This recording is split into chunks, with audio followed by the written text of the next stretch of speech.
The scholar పరిపరివాదః పరిషదిన కథంచన పండితేన కర్తవ్యః సత్యమపి తన్న వాచ్యం యదుక్త మనుఖావహం భవతి.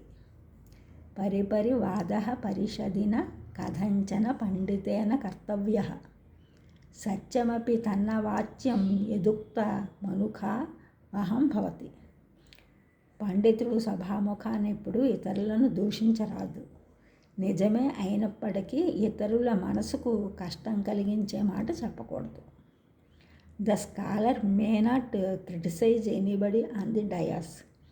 If it may be true but it is painful to others, may not tell them.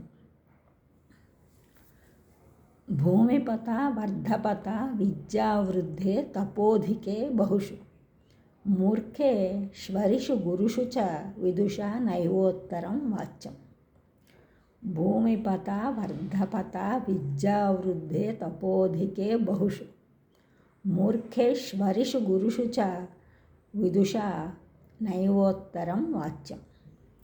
బుద్ధిమంతుడు రాజుకు, ధనికునకు, విద్యావృద్ధునకు,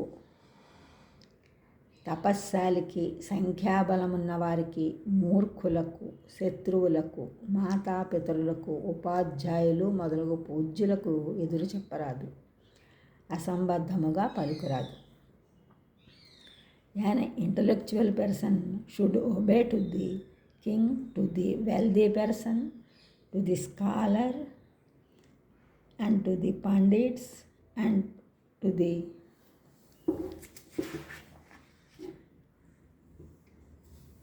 ignorant person, to the enemy, to the parents, and to the teachers.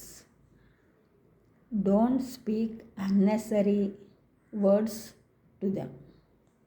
ఈ channel చూసిన అందరూ కూడా subscribe చేయండి, share చేయండి, like చేయండి, comment చేయండి. Subscribe చేసిన అందరూ కూడా కృతజ్ఞతలు, షేర్ చేస్తున్నారు, లైక్ చేస్తున్నారు, కామెంట్ చేస్తున్న అందరూ కూడా ధన్యవాదాలు.